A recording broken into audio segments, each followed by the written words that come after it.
the aspiring. This is particularly important with the aspiring mooter, as well as the individual who has already participated in moot court already, but is looking to get at least some insight from individuals such as our guests who will be sharing not only their journey with moot court, but also how it has shaped not only their decision, also how they network and interact and engage with other like-minded colleagues. I see that one of our guests have joined us now. Thank you so much for joining us, Mr. Kulu. We appreciate you taking your time out of your busy schedule. You did communicate that you are currently traveling, but despite that, you were able to join us today. We humbly appreciate that. And for the colleagues who are presently online, who are looking to at least gain some valuable insight as to how to navigate their way through moot court during their years and as undergraduates. But without any further ado, I want to quickly then introduce our one of our first guests, which is Mr. Alalisani Kulu. So Mr. Alalisani Kulu is an alumni at the University of Fort Hare, graduated with a cum laude Bachelor's of Law at the University of Fort Hare. And Mr. Kulu is also a former researcher at the Constitutional Court. Besides that, Mr. Kulu also was a candidate attorney at the Clerk of May, CDH, a law firm, and he also has a master's degree in labor law. Now, Mr. Kulu has got valuable insights when it comes to moot court, despite his current profession now. But when we look at a role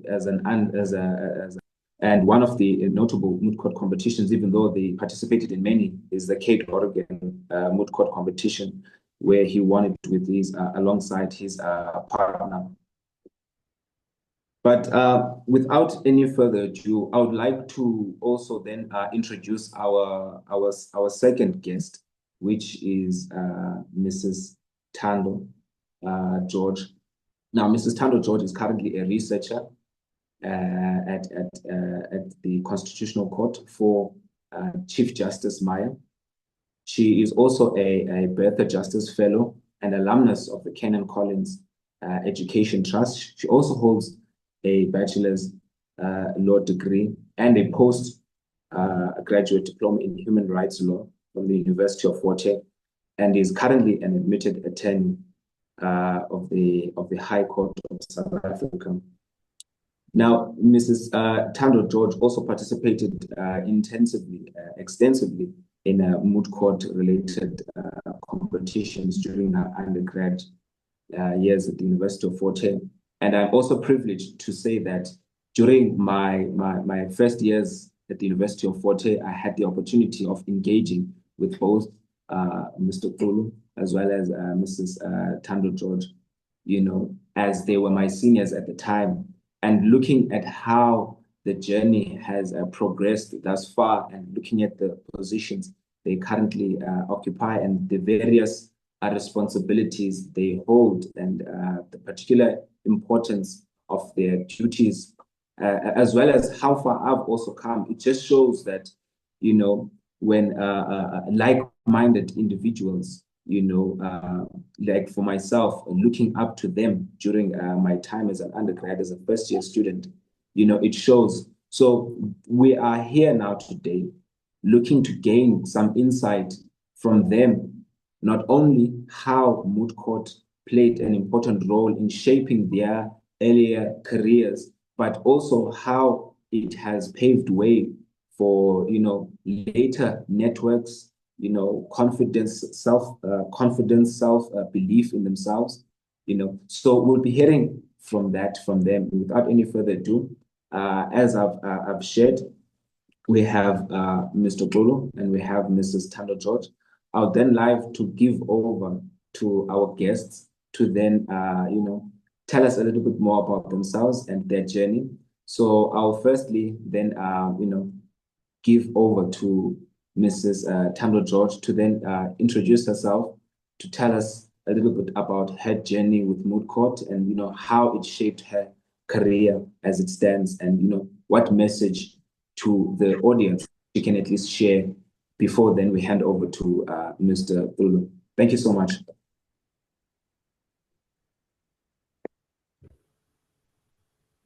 Morning, Tlantla, and colleagues on the line. Hope everyone is well today. As I've been introduced, my name is Tando.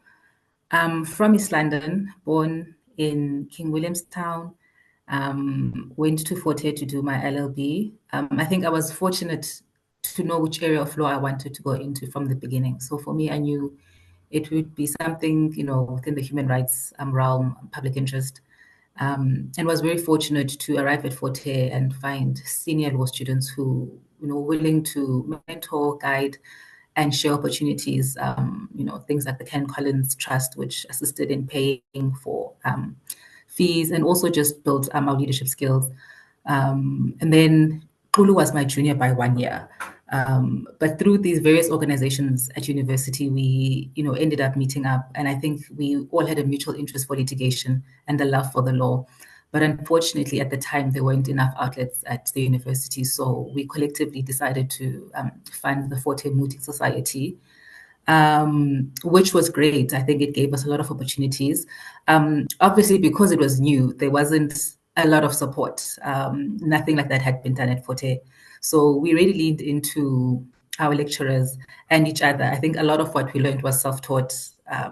We would watch YouTube videos of other universities mooting, and we really just went in blind.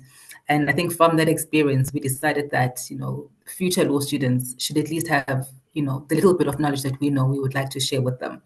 And so we just started hosting workshops.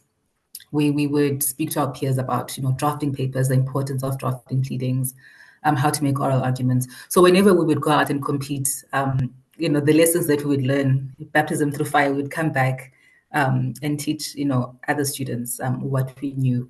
I graduated from Fort Hare and then I worked in Cape Town as a legal researcher for about 2 years because I couldn't get articles immediately after varsity. I think no one really prepares you for how difficult it is to get articles.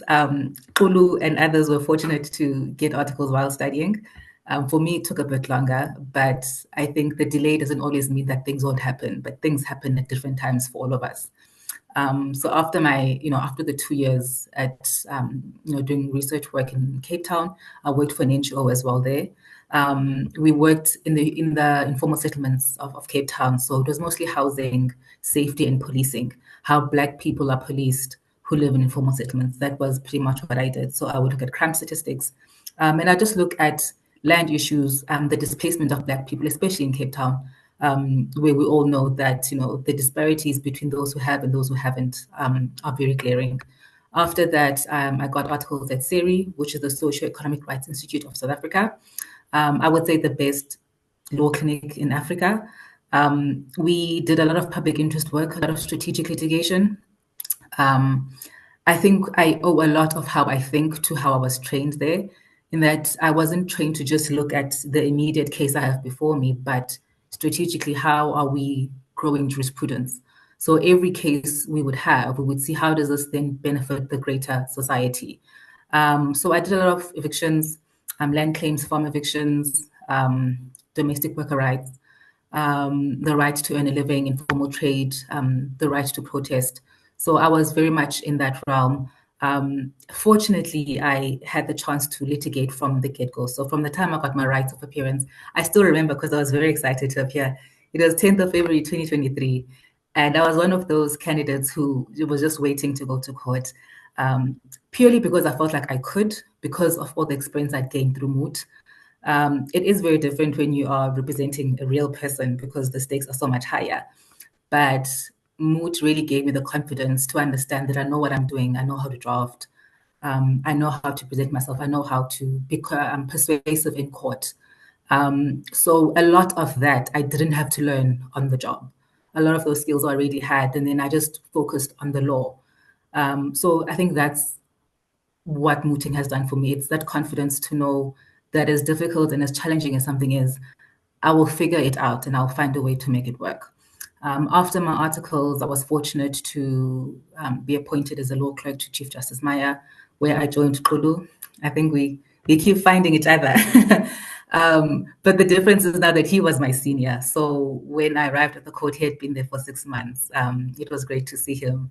And it's great to see how far he and I have come, and also other colleagues within, the mooting society at Forte, how far we've all come. So I think that's about me in a nutshell. I'll hand over to Kolu. Yes, thank you so much. Thank you so much. Hi everyone. So my network had just a bit of network challenges, but can you confirm, Tlantla, if you can hear me?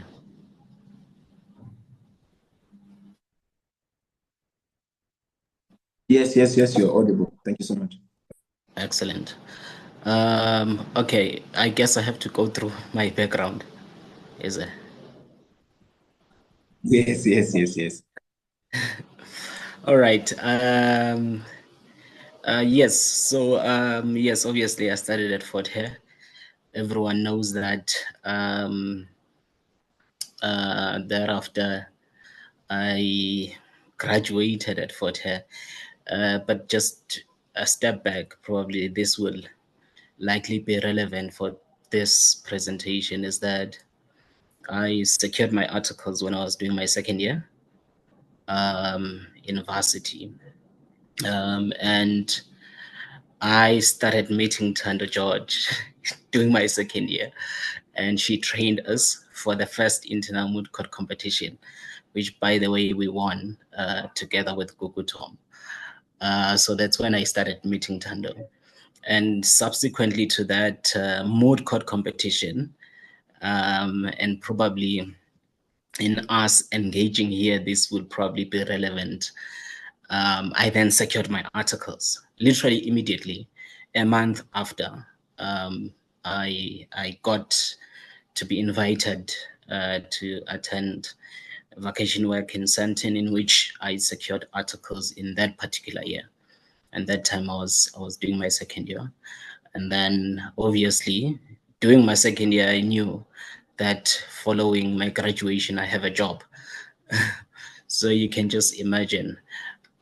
So shortly after Fort Hare, and obviously Ntlanhla has alluded that I was able to graduate with distinction.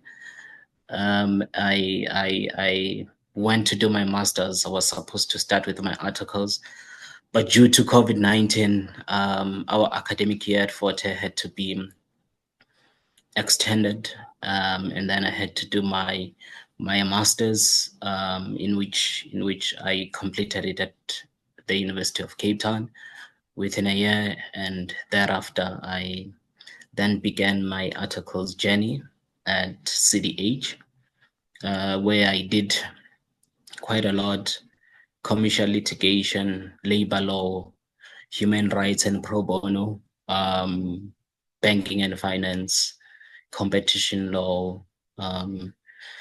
So those were my practice areas, and thereafter I left CDH to lecture at Forte for a period of 6 months.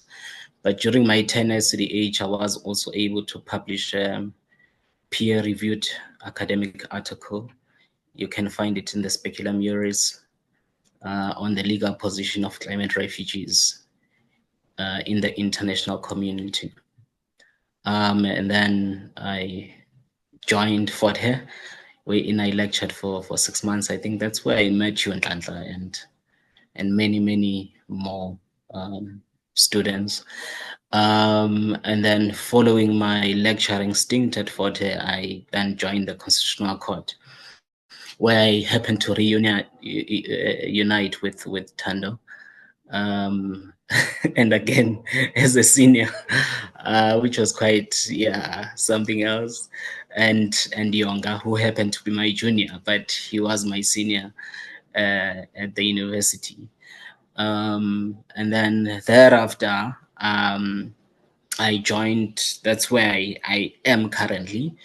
I joined what probably most of you know as the Madlanga Commission. That's where I'm currently serving as a legal researcher. That's about me so far.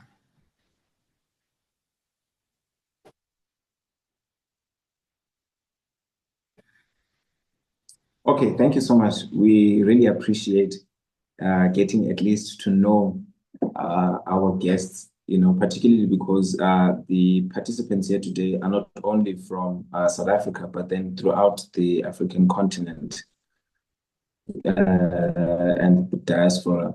So, but I from what I heard from the both of you, which is very insightful, I would like to then now drill on 2 points, which I think will be, will come in handy to some of our participants here, is particularly the mindset that you had during, your undergrad years, juggling with your studies that you had registered for, but at the same time, also participating in this extracurricular activity, which is Moot Court. And from my perspective, when I was doing undergrad, it seems as though a number of colleagues would want to push this engagement of Moot Court to at least their later years, within varsity, and not necessarily start within their first year. Like you did highlight, Mr. Klulu, that the moment you engaged in Moot Court, it was your first time, but then you won, So I want to now understand, and like you said, Mrs. Tando, you said that establishing the Moot Court was not necessarily easy, but it was something that you had the intention of doing, particularly because of its longer. So I guess my question is, so now, what was the motivating factor for you to deliberately engage in your academics at such a high level, but also participate with Moot Court at such a serious level? Like, what was the motivating factor, during that time, so that we can at least, share some insights to a person who's potentially listening, that, what, maybe I need to pull up my socks, and engage my studies as well as this Moot Court aspect, at a serious level. So can you at least maybe take us through that? So I think I mentioned earlier that I was very clear that I wanted to be in court. I think for some students, they find their place in varsity later on. Some find it in practice. Some are in practice and aren't quite sure where they are. So I was quite clear that I wanted to be in court, and I knew that I don't want to suck, that I at least want to be a competent lawyer and be good at what I do. And so I viewed varsity as my training ground. I think varsity is a good place to make your mistakes and to learn. And the stakes aren't really that high. We're all learning, we're all figuring it out. And so in my first year, there was no Moot competition, but there was a module which only final year law students could do. And I watched and observed how anxious the final years were. And for me, it didn't make sense to expect students to Moot practically for marks in their final year. So something which will determine whether you pass or fail, but yet you haven't laid the groundwork in the first, second, or third year to at least equip them with those skills. So for me, there was a disconnect there.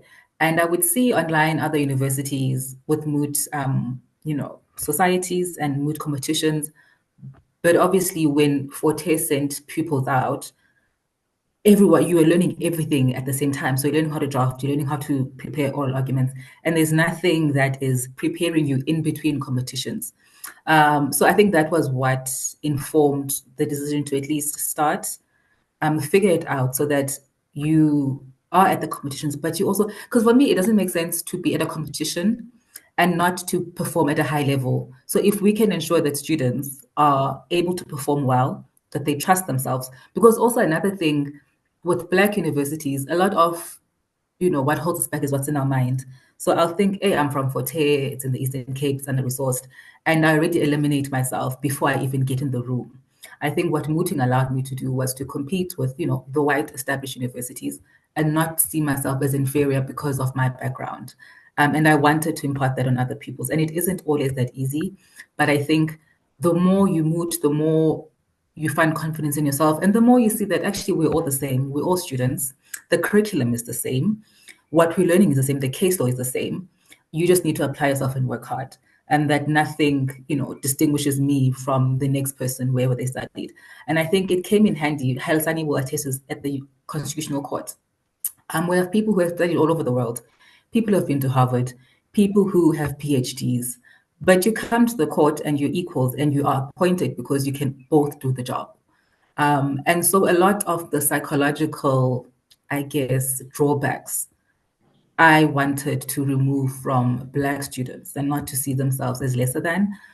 And the more you engage with students from other universities, the more you realize that, there really is no real difference between us. It's how you push yourself and how you drive yourself. So for me, I wanted the Moot space to be a space where we can learn and make mistakes, but also have those colleagues who know more to teach and, pay it forward in that way. And it's really changed. It's changed my career. I'd say I don't think I'd be the kind of lawyer I am if I hadn't mooted, made those mistakes, learned. And also you meet colleagues from all over the world. We got to go to Ghana, Rwanda. You see how, you learn from different jurisdictions. And you make those connections and networks for life, which, I still reach out to now. So for me, it was firstly skills building for myself and for other students, building confidence, and creating a legacy at the institution, and making sure that if you have a CV and it says you studied Forte, people can actually stand up and be like, okay, I'm interested. Because we can't run away from institutional bias. The law field is very competitive. You need to work hard and distinguish yourself. And I think that's another thing I wanted to do. I wanted, outside of academics, to have something that I do well in and something that other students do well, because it is competitive. It's how you market yourself. It's how you invest in yourself. Varsity are your investing years. It's good to know the law and to get great marks, and I'm not taking anything away from that. But you need to go above and beyond. I was reading stats a few years ago that every year there's 6,000 graduates, LLB graduates in South Africa alone. How many law firms are there? How many NGOs are there? How many can absorb that influx of new people in the profession? And so it's just one of those professions where you need to make it work. You need to work on branding yourself, gaining the experience, so that when you're out there applying, you are at least competing and at least making it to the interview so that you can at least, fight for yourself and speak for yourself. So for me, that was the rationale and what informed the society.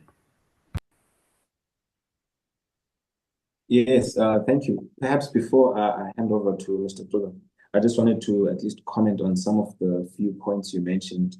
And I think for the most part, what I think the listeners can take away from that is, being intentional about every decision, and apart from being intentional, there's also this aspect of kind of having an idea of your where you see yourself in the foreseeable future, so that that vision of yourself can be the one then that guides your decision making process in the present or in real time. Because you also did mention a part where you were eager to represent a client, but you are not in a position to. But because you were driven by the practical the practical experience that you took from Moot Court, you are more than ready. So actually it emphasizes this point that I've just mentioned, that being intentional also makes one's journey more clear and understandable. But let me hand over to you, Mr. Tolo. Then you can just give us some of your insights, perhaps. Thank you. Yeah. So, for some other people, I think someone who's got the speaker on. So what I've learned generally in life is that some other people are initiators, some other people are benefit from the consequence of the initiators.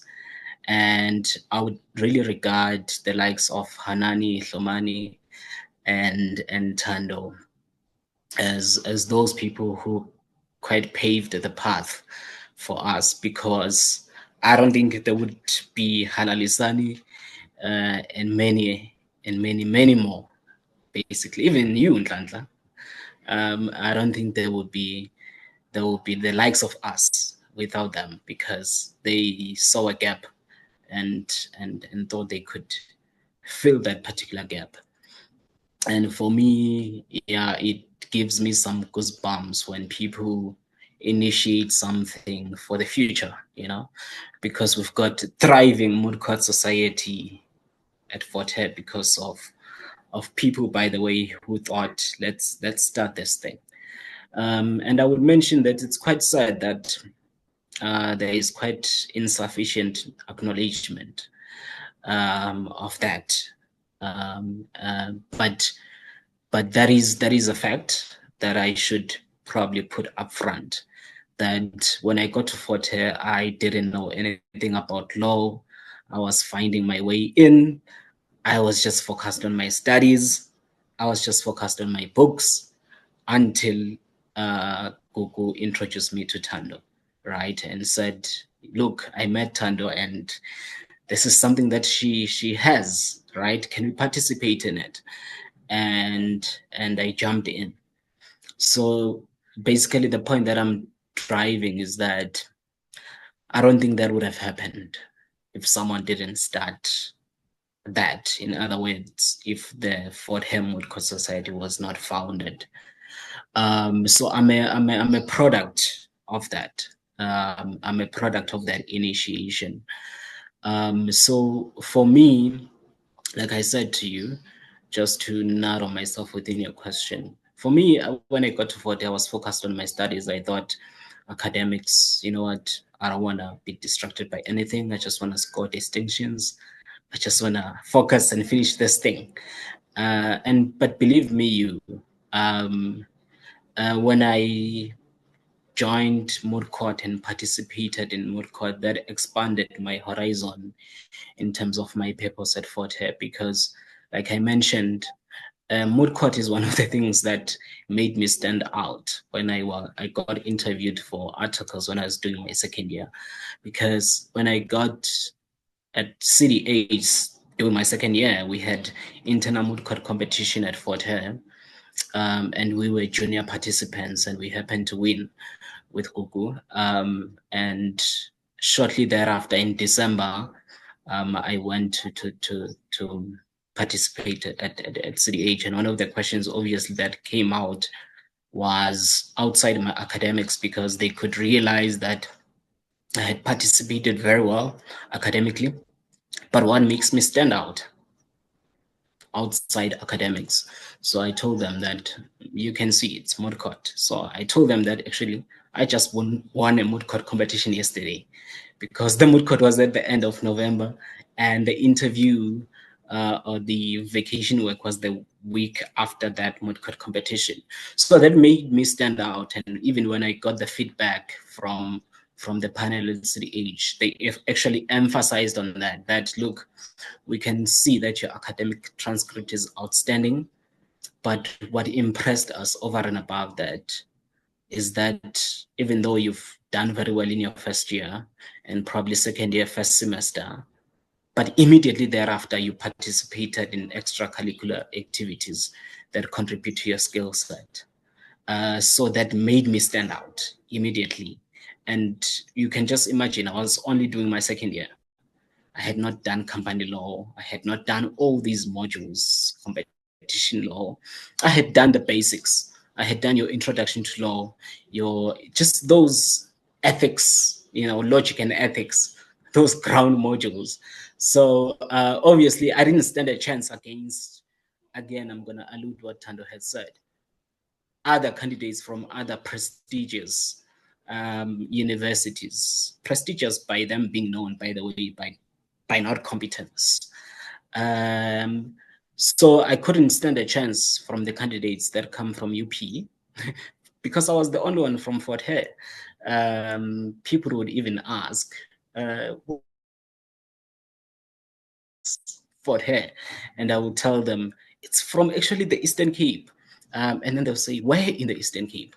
I'll tell them, okay, I'm in East London, by the main campus is in Alice. And they'll say, I've been to East London, but I've never seen the campus there, right? Because you know how the structure of our campus is. So I would have to explain myself, basically, if you get what I mean. I would have to like explain what Fort Hare is, and I would have to link it with Mandela. Oh, that's where most of the African leaders studied, you know. But at the end of the day, that was not the determination. That's my point. The determination was not whether or not you're coming from Fort Hare, but it was competence. Okay, how good you are. And what I've seen is that, honestly, Tando says this very well, that at the end of the day, we interpret the same statutes, we engage with the same case law, we engage with the same facts, right? So at the end of the day, that's what matters. So the test is not whether or not you're from UP, you're from Harvard, you're from, yeah, it does not matter. The test is whether or not you can engage with the facts and apply the law and arrive to a logical conclusion. So for me, that has been my path. And following that particular appointment when I was doing my second year at varsity, that's the attitude that I carried throughout with me. So I told myself that, because believe me, I was so insecure when I went to Sandton to do, go to this big law firm, vacation work, meeting all these students who are articulate, who speak English well, who look into the eye, they are so confident, they're not shaking, they're not anxious. And you are there, you feel like you are nothing.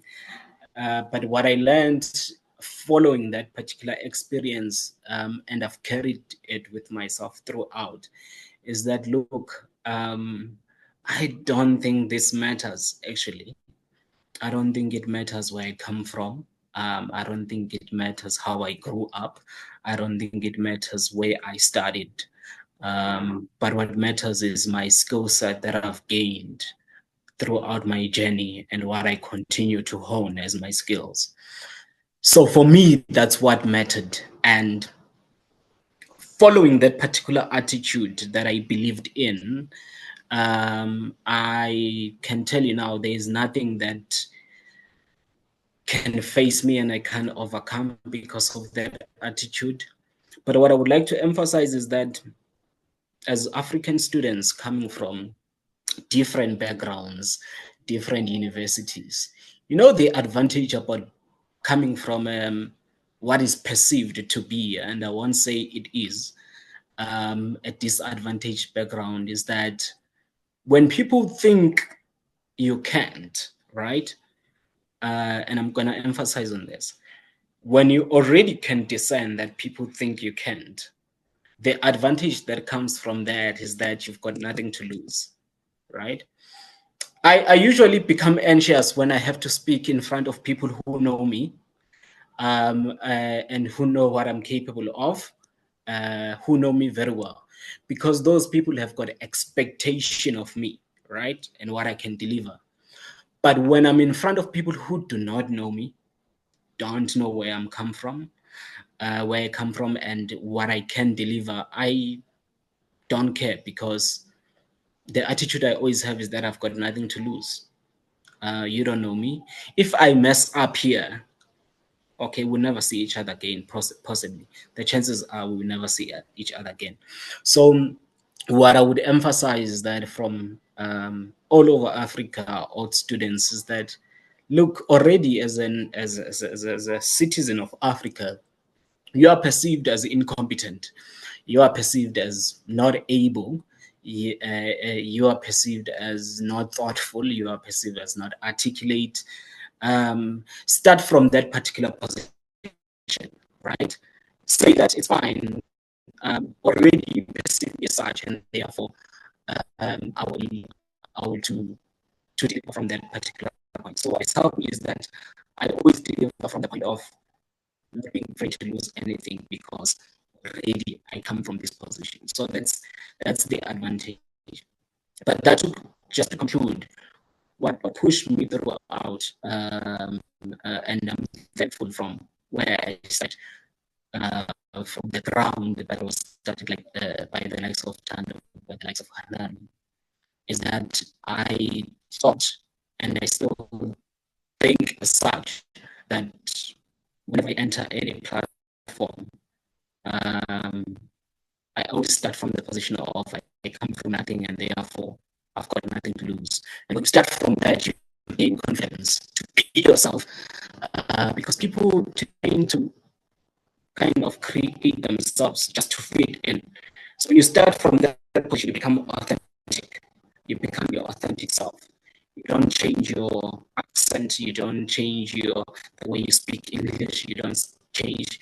I mean, I always like these Arabic countries, Chinese. When you debate with Chinese people, when you debate with Arabic people, those people are authentic to their accent. But, oh God, they are so good when it comes to content. And the mistake that we make as Africans, we just want to fit in terms of style, right? And I can tell you, when I used to mode with my own style. I had my own style. Gugu had her own style. Tando had her own style. Diana had her own style. So at the end of the day, what I want to emphasize is that when you begin from the point of authenticity, you become yourself. And people who are judging you, they get impressed by your authentic self. They don't get impressed by your style. The style doesn't matter. And I once thought that the style matters. The style doesn't matter. Be you and deliver content. And at the end of the day, what is being tested is the content. Ghana has got its own style, how they speak, their accent, how they speak English, how they articulate themselves. So as Africa and as African students, when we go to compete to the JESUP Moot Court competition, when you compete into those Moot Court competitions, please do adopt your own style. Because people who win the Moot Court competitions and these international competitions, you can tell even the way they articulate themselves. They articulate themselves in accordance with their descent, where they come from. So when they're Arabic, you can tell that this is an Arabic accent. They managed to win the Moot Court competition. So keep authentic. That's my final comment. Yes, thank you so much for that. Very insightful. And there are key takeaways that I've taken from that, and a number of which I can marry them with the submissions made by Tando also. But I think at the crux from what I'm taking from your submission is that we need to be authentic. And I think this aspect of authenticism comes from confidence within oneself. And I don't think you arrive at confidence without having a clear vision of yourself holistically and what you perceive yourself to be able to do, or what you'll be able to do in the future. So hence why I'm saying that these two are interlinked to a large extent. So the key takeaway is that not only do you have to have a clear vision of yourself and how you fit in this field or this legal profession, but what do you want to come and do? Do you see yourself in the private sector? Do you see yourself in the international law sector? Do you see yourself in the human rights sector? And what initiatives do you want to drive? Because the beautiful thing about Moot Court is that it's dynamic in its approach. Because number one, not only do you have to take into account this aspect of research, but it is research that is in line.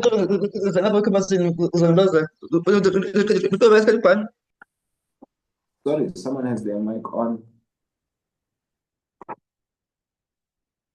Yes, so as I was saying, not only do we have to take into to account the aspect of research, but there's also the drafting aspect to it.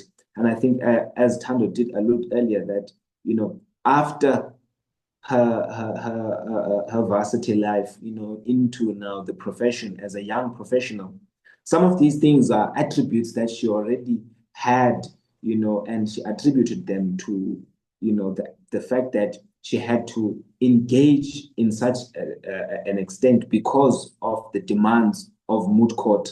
And similar to what Mr. Tulo said, because this is a holistic approach from drafting, from research, as well as advocacy skills. Now that you have concluded, or have at least tabled something that is a document, you need to now then present it. So then now there's how well do you articulate yourself? Are you, because as our speakers did say, varsity is a learning a bridge. While you as an individual see which field or which sphere in the profession do I fit in. So this is the best time to identify yourselves within that regard, because this is where now you sharpen your advocacy skills. How well do you present in front of our audience?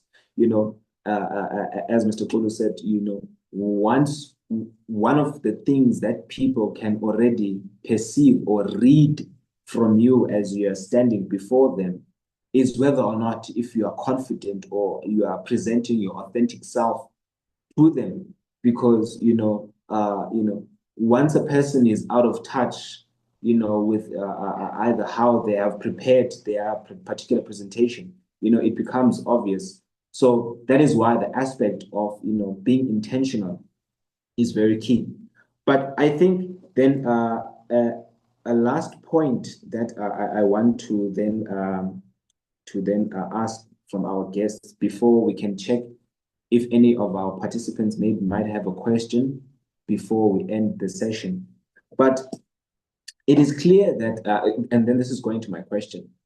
It is clear that not only is a Moot Court demanding and requires someone who is intentional, because like as our guests did say, you don't participate in a competition for the sake of participating.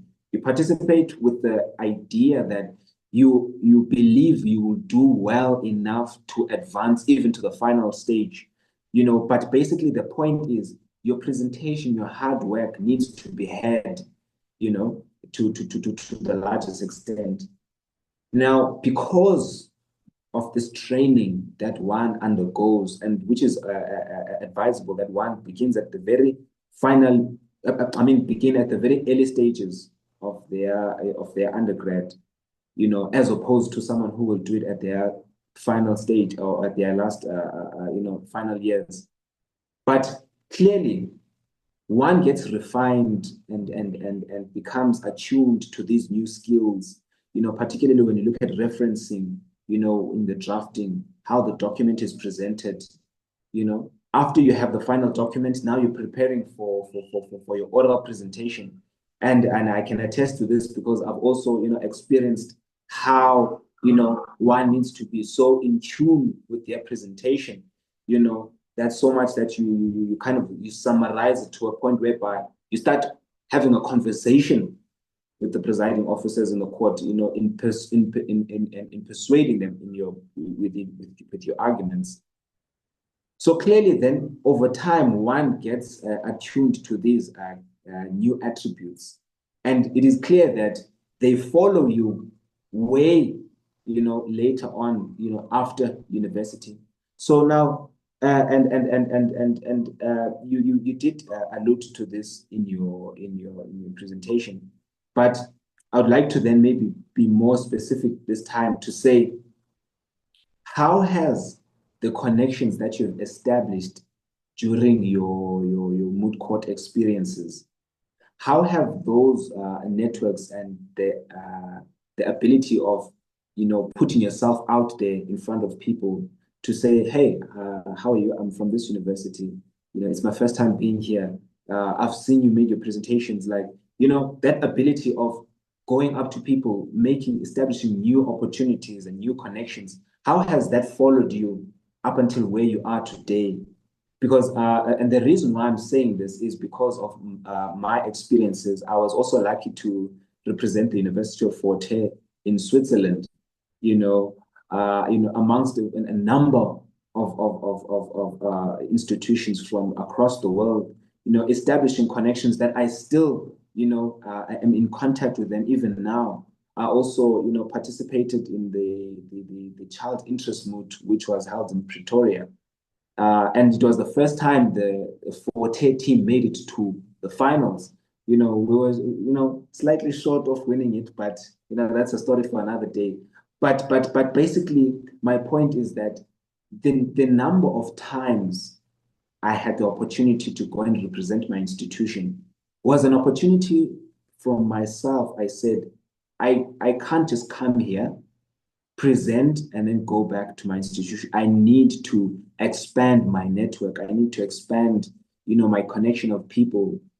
Clearly the people in this room are people who are like-minded, hence why we're here. So I guess my point is, how have you, used that opportunity of being in various places, opening yourselves up to, new opportunities? Because the reason why I'm asking this question is, it is something that I want our participants to also carry with them.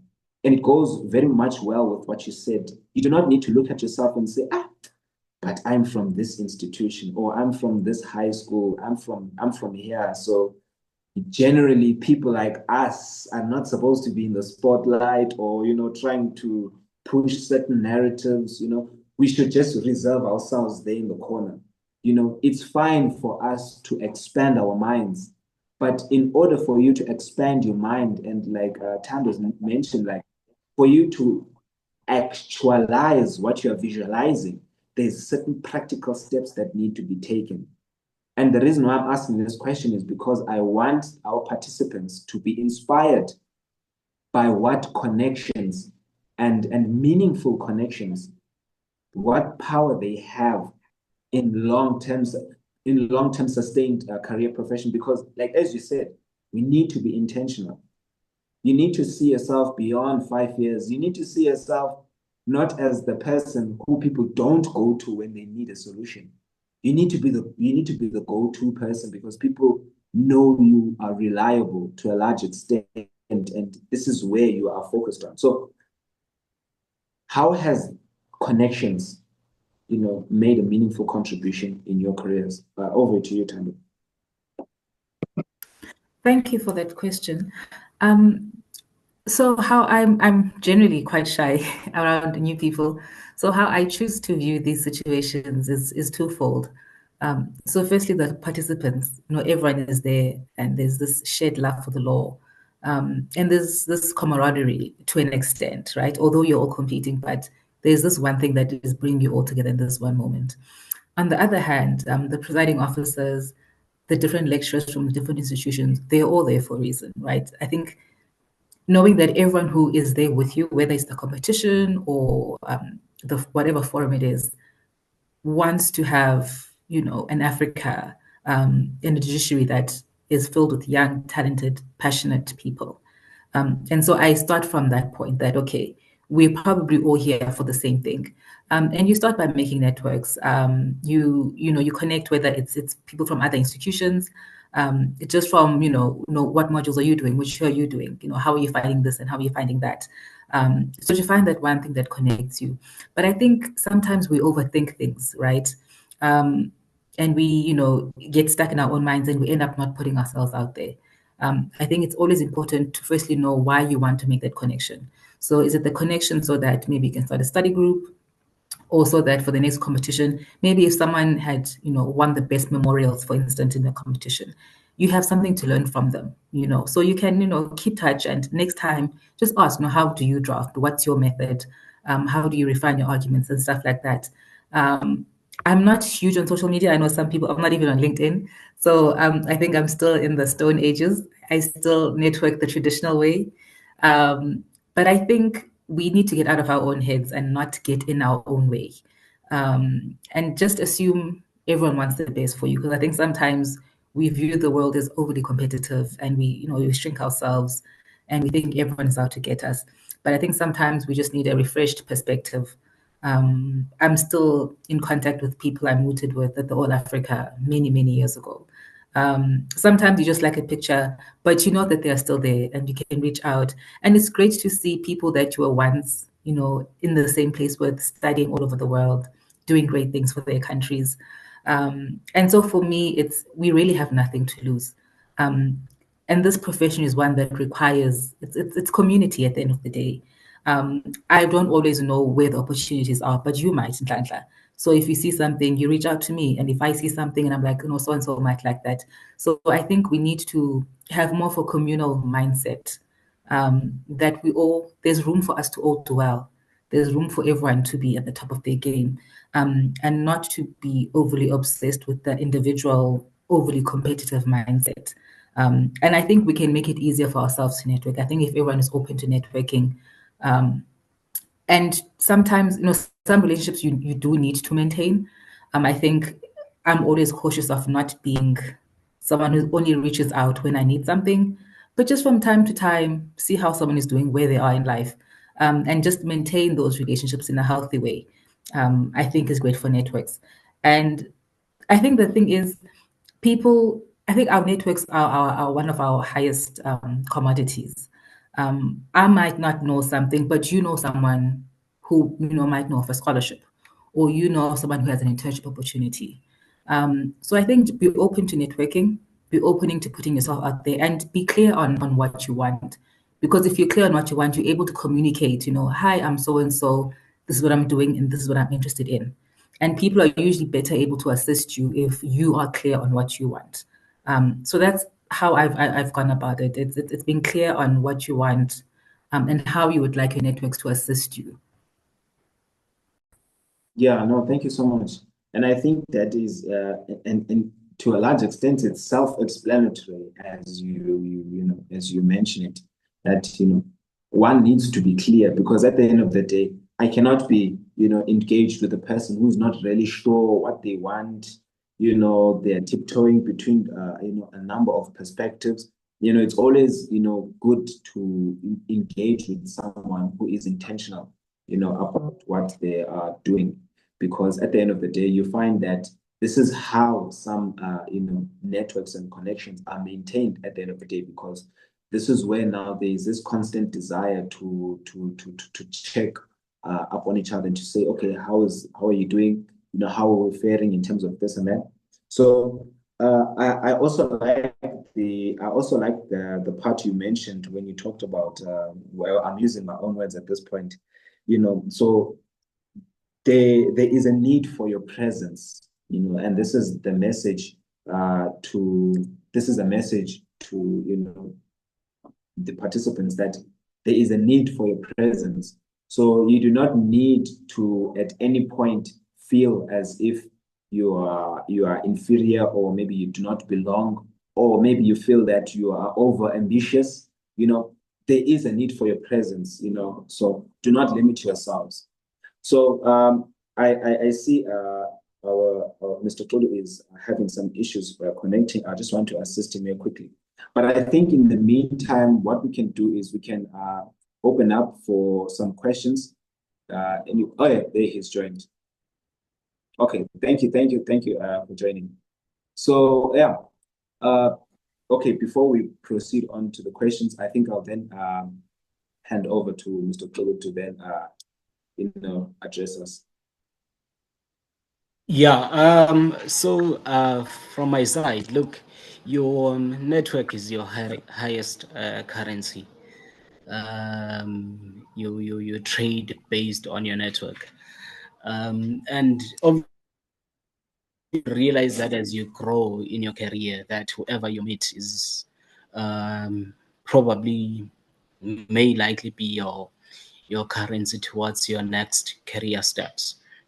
So it's very vital to, in your Moot Court journey, to connect with various people that you contest against or that you meet through your networks, and some of the people that have helped me directly or indirectly in my career journey have been people who have met throughout my Moot Court journey, people that I've met when I went to UCT, people that I've met at Fort Hare, people that I've interacted with.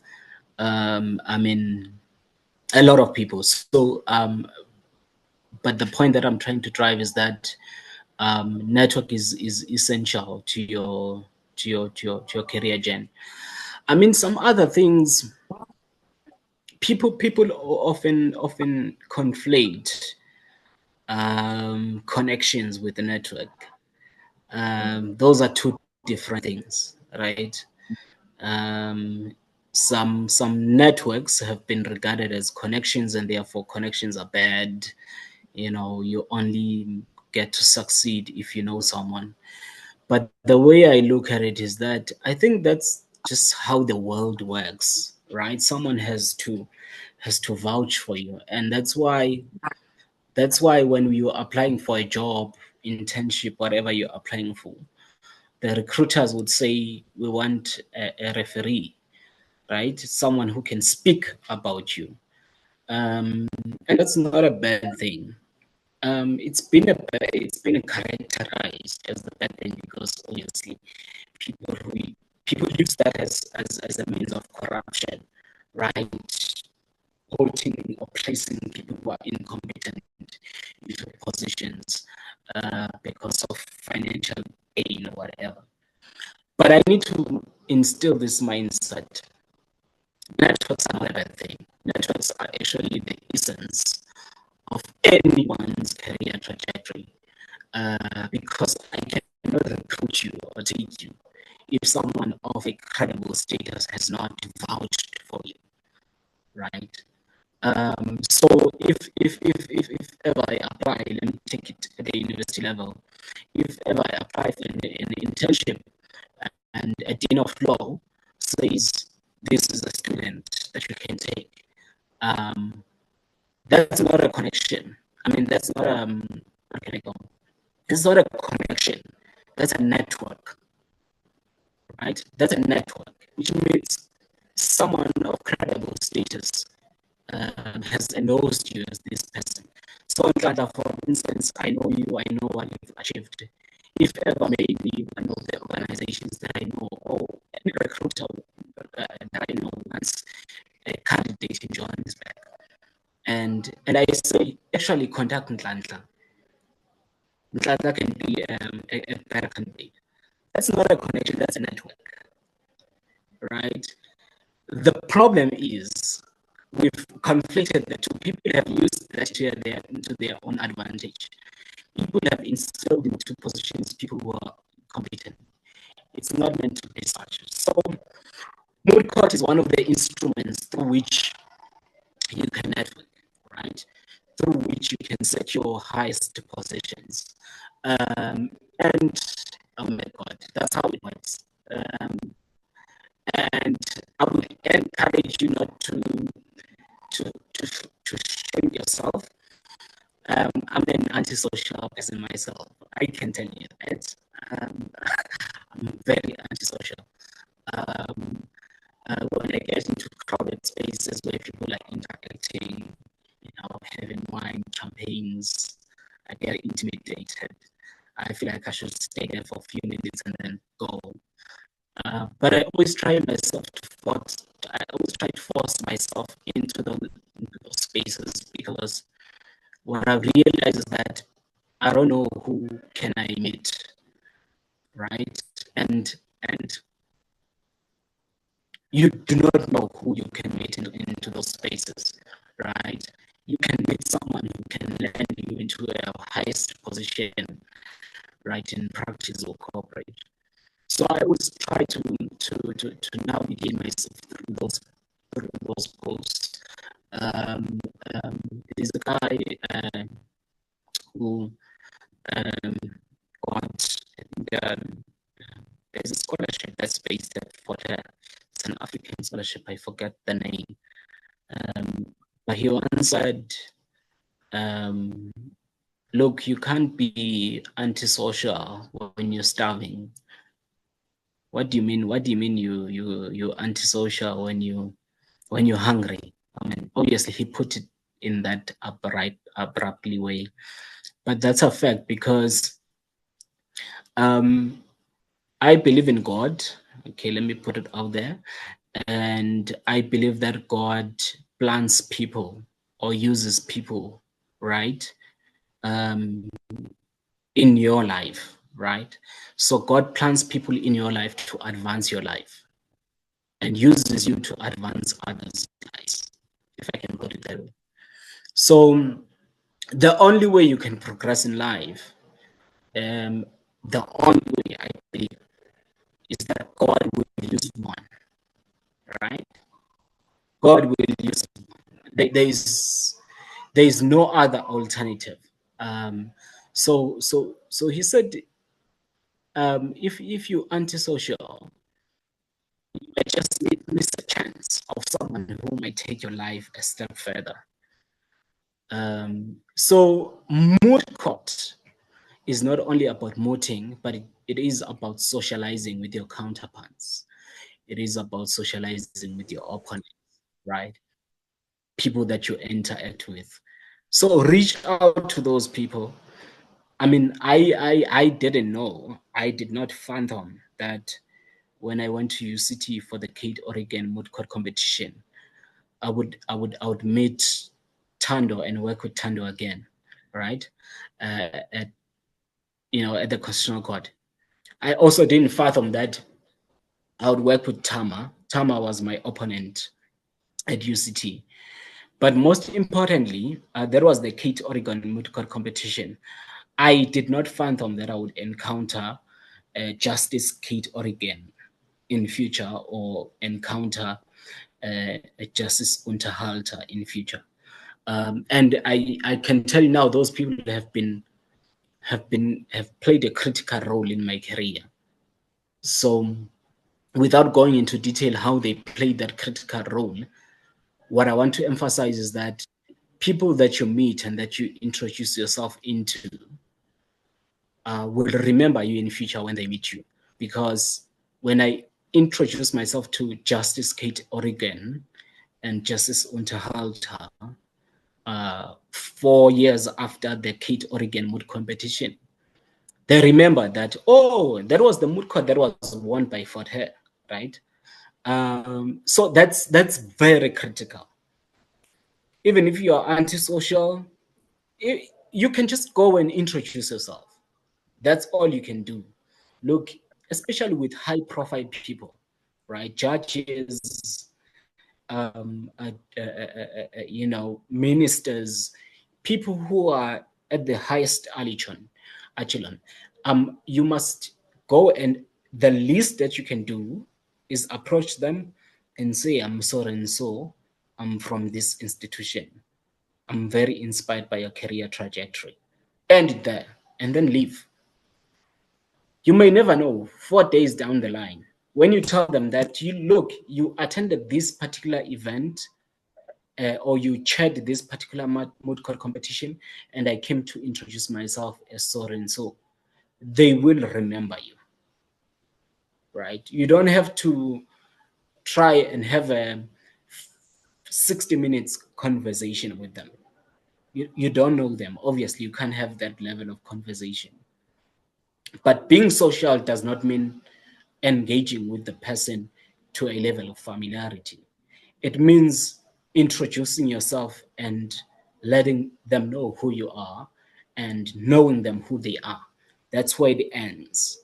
Because once you tell a person who I am and where I come from, especially at a significant event, such as the International Moot Court Competition, such as the Kate Oregon Moot Court Competition, that particular 30 minutes in which you introduce yourself, 4 years down the line, when you introduce yourself again at a particular prestigious and recognizable event, they will remember you, right? So we are an antisocial community. I know that I'm antisocial myself. Before I socialize with people, I have to go to a bathroom and say, okay, right now I'm gonna go and interact with people, right? You know, you need to shape your mindset. I'm not a spontaneous person when it comes to socialization. I need to be intentional. There are people who are naturally socialists, right? They are spontaneously socialists. Those people, you cannot defeat them. It's in their nature. But sometimes you need to like be intentional. And I want to form this opinion that to achieve anything that's great, you need to be intentional. What's the definition of intentionality, right? Intentionality means doing something that you don't feel like doing, right? And doing it anyway. It is not limited to hard work. It expands to other horizons, such as socializing, right? So in as much as you can be intentional about your career and being good to what you do and the work that you do on a daily basis, be intentional on other aspects such as being social. So for me, the last point, or how I would conclude this, is that when you go to these moot court competitions, be it at the varsity level, wherein you meet your colleagues in varsity, you interact with your colleagues, be it at the regional level where you interact with other universities, be it at the international level whereby you interact with other universities outside your continent. Introduce yourself. Introduce yourself. And we have been made as Black people to think that putting ourselves out there and saying who you are, who we are and what we're capable of as boasting. I need to emphasize that. There is no such thing as boasting, right? So what do I mean by that? You can't go to Justice Kate Oregon and say I'm Halalisani Xolo and I'm coming from Fort Hare, and it ends there. You are a brand. Okay, I'm gonna pause and emphasize this. As a lawyer, you are a brand, right? Like Nivea, like any other product, like any other influencer. You are a brand, right? And if you do not put yourself out there as a brand, oh my God, you're gonna lose like Nokia, right? You're gonna, like BlackBerry, nobody's gonna know what you're capable of, right? BlackBerry was capable of a lot of things, innovation and all those things. But in terms of branding, they failed. So if you are a lawyer, you are a brand, and people should know you as a brand, right? So you can't come to Kate Oregon and say you are Halalisani Xolo, you are Nhlanhla Valtein. Kate Oregon does not know who Nhlanhla Valtein is or Halalisani Xolo is. And obviously she doesn't care. Plant something, right? I mean, when I went to Justice Kate, when she came at the Constitutional Court for the 30-day celebration, the first thing that I said, I'm Halalisani Xolo. I won the Kate Oregon Moot Court competition. And suddenly she gave me attention. I mean, you get what I mean? Suddenly she was like, okay, let me listen to you, right? Because there were a lot of people who were taking pictures with her, right? I mean, she's Kate. She's Kate. Everyone wanted to take a picture with Kate. Everyone wanted to say hi to Kate. But what is it that you have to do to capture Kate Oregon's attention? What is it? Say something. You are a brand. Advertise yourself. Advertise yourself. Something. Our legal profession in South Africa and in the continent, it is very competitive. Unfortunately, we've got a lot of lawyers, right, who want to climb up. Not everyone is going to remember you. So brand yourself correctly. And in particular, when you meet right people, I mean, I'm sorry, I'm going to put it out there. Brand yourself. Introduce yourself correctly. You can't just say hi to a judge of the Constitutional Court. If you have written an article, for instance, let me make an example. When I met Justice Kolapen of the Constitutional Court, I did not introduce myself as Halalisani. Number one, I knew who Kolapen is. Problem disclosing some of my secrets here, but I knew who Kolapen is. I knew Kolapen's interests. So when Tanda will tell you, we would have a one-on-one introduction with justices, right? Whereby we introduce ourselves. Every judge of the Constitutional Court would sit in chambers, and they would like to know who we are and where we come from, and they would introduce themselves. When I went to Justice Kolapen, I knew that Justice Kolapen is interested in climate change, right? So when I introduced myself, I didn't say I'm Halalisani coming from the University of Fort Hare. Obviously, I mentioned that. But over and above that, I said I've written an article on climate change because I knew that Justice Kolapen is very interested in climate change. And guess what?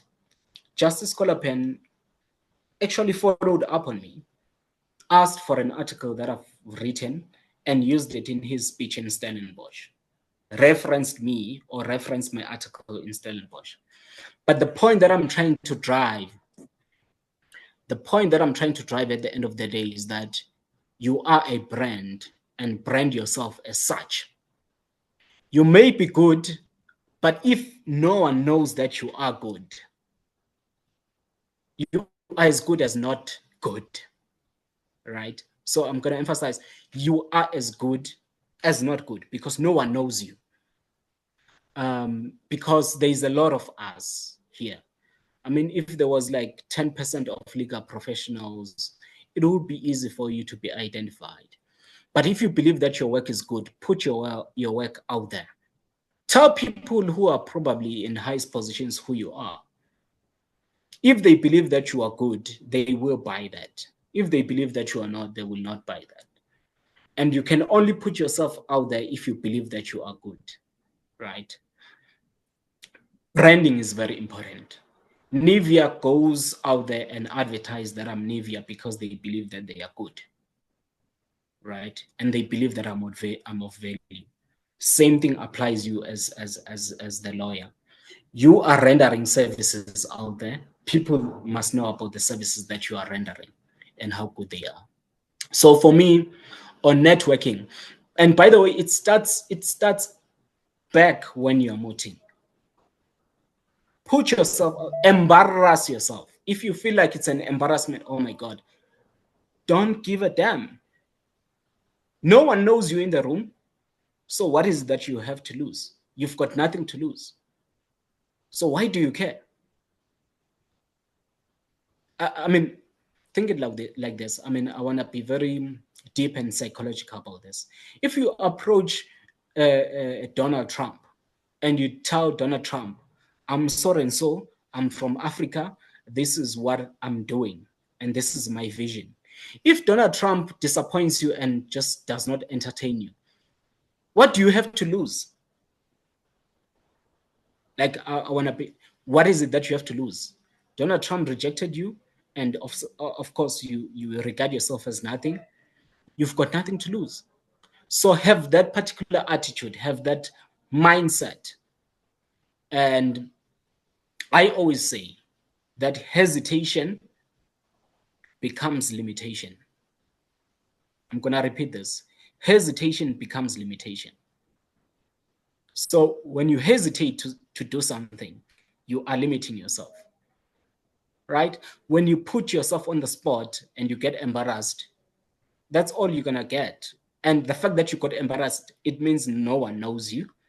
And you got embarrassed because no one knows you. It's fine. Go home. Cry, wake up in the morning. You become better. Try again until you become better. And you can never become better with that particular attitude. Yeah, that's where I'm going to end. Yeah, no, thank you so much. Very insightful. Very insightful. And I think that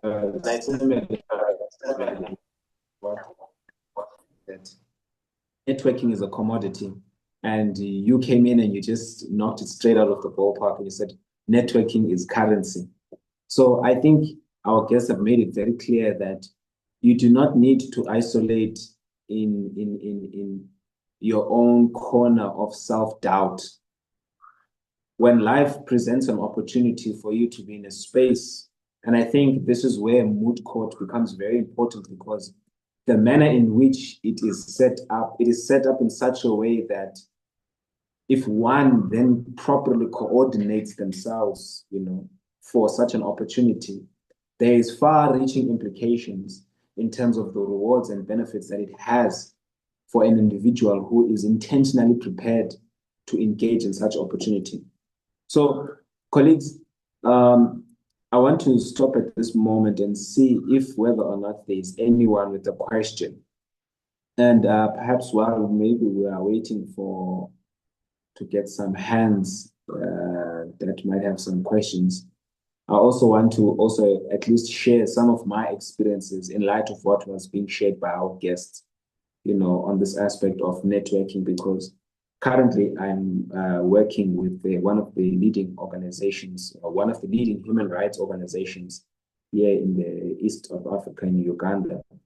And I attribute this opportunity, obviously, through hard work, but mostly through networking, because, the manner in which the opportunity presented itself, and how I had to then, convince, during the interviews, a number of the questions that I was asked based on my CV was relating to Moot Court. So I was asked, so we see that you've engaged in a number of Moot Court competitions. How have these Moot Court competitions, contributed to your overall well-being or your understanding in the legal profession? What was your particular, engagement or your understanding of this particular field of law, maybe ranging from your civil or your social economic type of issues. So these opportunities presented by Moot Court are very important, and hence why we're having this webinar today. So without any further ado, I want to see if there are any questions, and so that we can, get some responses from our guests. But if not, then I would also like to take the opportunity to thank our guests for taking their time out of their busy schedule, and making themselves available in this webinar to at least share some of their experiences, as well as how they, would give some words of advice for any of those who are, looking to, and should further continue pursuing, the Moot Court. Because as we said, this is only but a learning stage, and it helps in the overall development of one's self. So again, thank you so much to Mr. Alalisani Keli, as well as Mrs. Tando George, for availing themselves today, and sharing with us their insights.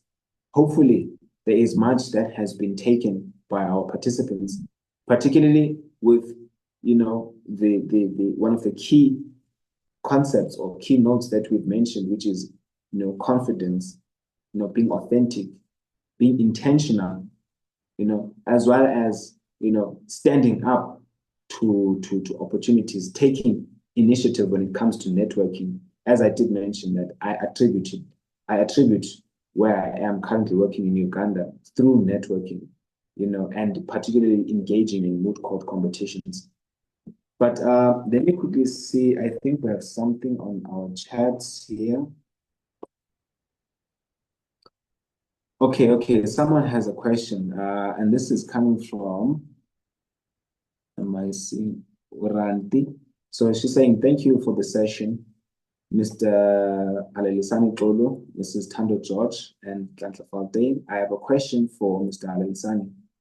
If someone does vocational work in another province, does he or she need accommodation for himself or herself?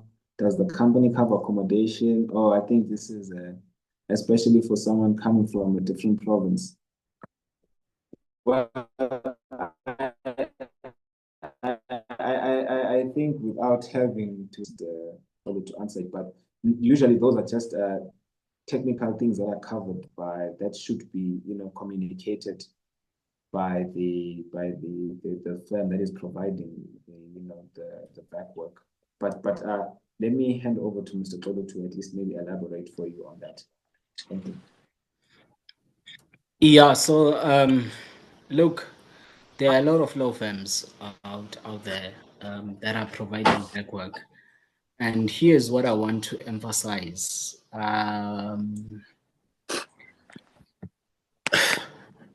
There is an obsession out there, and I'm gonna declare this obsession because I've seen it.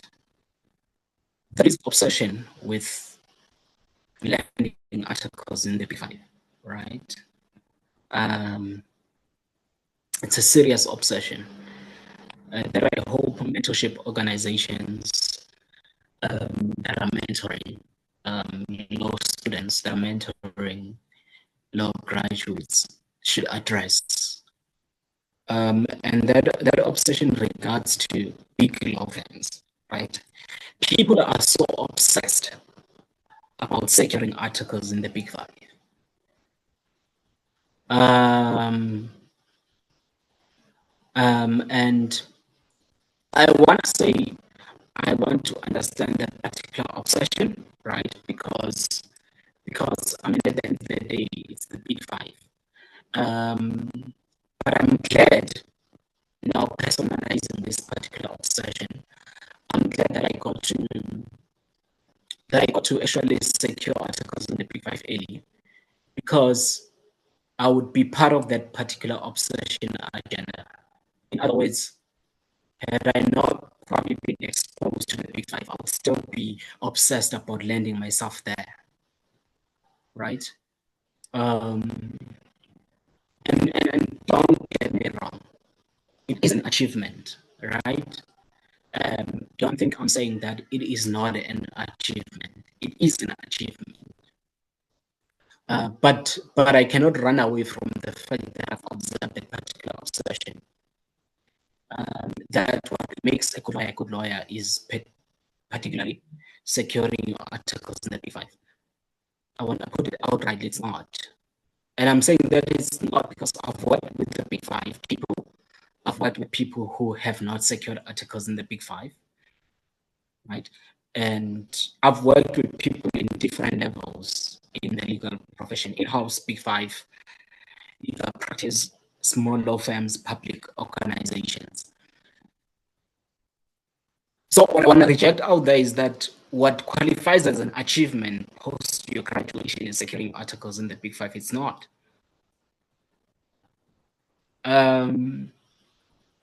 So on that premise, obviously, if you secure articles in the Big Five law firms, because of the amount of capital that they have, they will get you accommodation for their work. They will get you accommodation for most of the law firms for the duration of your articles. But I want to emphasize that if you do not get yourself there, that's not mean it's the end of your career. In other words, if Weber Wenzel does not take you for vacation work of articles, it's not the end of your career. Can you still hear me? Can see my network is low. Can you still hear me? Okay. So yes, I wanna put that out there that it's not the end of your career. In fact, most of the best lawyers that we have in the country are not in the big five. And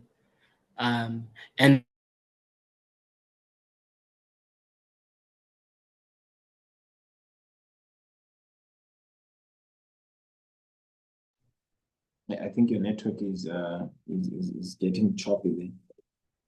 Seems as though you cut. But okay. this is in mining, you find them in the big five. It is good if you want to specialize and become that good. But if you do not find yourself out there, and I want to encourage a lot of students, because I've encountered a lot of students who say, oh, I don't think I'm capable enough because I did not secure articles at Weber. I did not secure articles at CDH. Yo, my network is so bad. Yes, the network. Am I still audible? Yes, but it seems as though it keeps cutting in between. It keeps cutting in between. Yeah. So, but the point that I'm trying to drive is that those law firms, big law firms, because of their significant financial muscle, they will be able to accommodate you. But do not be discouraged because Ulu and associates cannot give you an accommodation, right? Do not be discouraged because George and Sons cannot give you an accommodation, right? The experience you would likely get from those law firms will be significantly higher than the experience you will get in the law firms. So the short of it is, yes, the big law firms and those law firms who've got significant financial muscle will be able to fund you, but the small law firms and medium law firms do not have the same expectations because they do not have the significant financial muscle as compared to the big law firms. So I want you to, especially if you're still starting in your career, I want you to focus more, and I would encourage you to focus more on what you are building.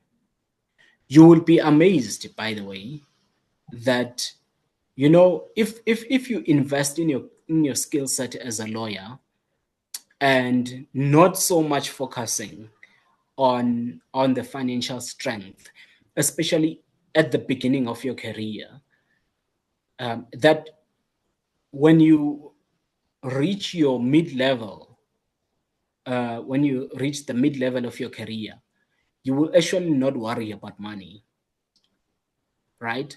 You will reach a level whereby money is not something that you worry about, right? This is unlike medicine. This is unlike teaching. Look, if you're in medicine, you know that if you do your your internship, you will get about, 80K plus, right? Salary, and then you are secured, irrespective of whether or not you're a good doctor, right? Merit does not matter in other fields. But unfortunately, ladies and gentlemen, merit matters in our field. So you need to invest more in your merit than you earning more, because your merit determines your income or what you gain thereafter. So I would encourage you to focus on your merit. Once you focus on your merit and you know that you've honed your merit and you are good at what you do, Then you can focus on your income. In other words, you can say that, you know what, whether you give me your instruction or not, but I'm the best lawyer. And if you reject me, you will lose until you appoint me as your lawyer, until you pay the money that I demand. So merit matters in our profession, unlike other professions. You know, in medicine, in teaching, they just want someone who's specializing in maths and science. Whether that particular person passed with 50% and they know maths 50%, it doesn't matter. In our profession, you have to know the law and you have to be good at applying the law. So you can't jump to the money without investing into the knowledge and application of the law. So that's what I would emphasize, that apply to the big five. It is the achievement, right? If you can secure articles in the big five, it is a good achievement. But then again, if you can't, it does not rate you as a bad lawyer or as a bad candidate. It just means that there are other options that you have to explore. So if you go to the big five, they will fund you. I know most of the big firms, they will fund you in all those particular aspects. But if you happen to be in the boutique law firm or small law firms, you have not failed. One of the best judges, or most of the best judges that we have in the country, have never clerked in the big five. They have never did an internship in one of the biggest banks. They have initiated their own law firms. If you look at Justice Chikri, where they started, Justice Majid's, all the justices, prestigious and judges who've achieved significantly in the profession, have not, quite frankly, and I want to put it out there, that they have not clerked at Bowman's, they have not clerked at ENS, they have not clerked at CDH. It's a myth that has been sold to law students, that you are that how significant and excellent you are is determined where you did your articles. I want to put it out there, it's wrong. It's a wrong narrative. But then again, people who did go there, it means that they are good as well. But it does not exclude you from your excellency and from your competency, right? So I hope I address that, because the reason why I go so broad about this question is that I've seen this. I've seen this, and it's a myth.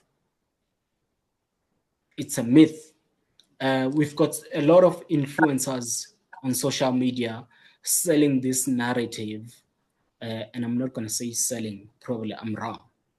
But obviously, what we receive as the audience on TikTok, on Instagram, is that, oh, actually, because I did not go to Bowman's, actually, because I did not go to CDH, actually, because I did not go to Weber and Zhao, therefore, I'm not a good lawyer. I want to rebut that right now. It's wrong. It is so much wrong. You can be the best lawyer even if you did not go to these particular institutions. So I want to rebut that. And I want to rebut that as the person who has clerked in these particular law firms, right? I'm not rebutting that as the hater.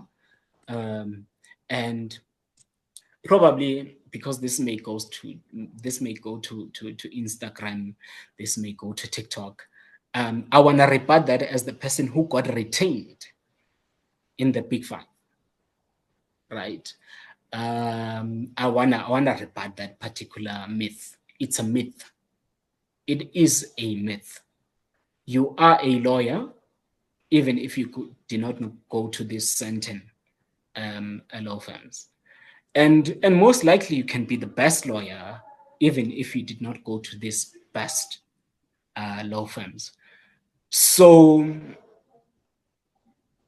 what's good about it is that at your vacation level or vocational level stage, when you become, when you're working your way throughout to the article stage, is that you've got proper funding. But if you come to me as Olu and Associates, who just started 3 years ago, and say, I want to do vacation work, you may not get accommodation because obviously I'm not strong financially. You may not get a proper salary, which is like above 45K. But what you may definitely get is experience. You may get exposure in terms of litigation and in all these areas of law. So I wanna rebut that particular myth of the Big Five. The Big Five is good, but it is also bad in a sense that it has discouraged a lot of capable law students who have not secured articles in the Big Five. And they've thought that I'm not good because CDH rejected me, because Baumans rejected me, because so and so rejected me. There are a lot of factors that come into play. And those law firms, yes, those law firms have got their own criteria that you may not fit in. But over and above that, oh my God, you've got your own purpose. So you probably were not meant to be in the big five. So why do you think that not being in the Big Five determines your capability? Right? Probably your purpose was to be in the public interest institution and serve people and impact people's lives. Why do you have to align yourself with other? Why do you have to compare yourself with other people? I reject that narrative of comparison. I reject it outrightly. Because at the end of the day, you've got your own purpose, you've got your own path in the legal profession.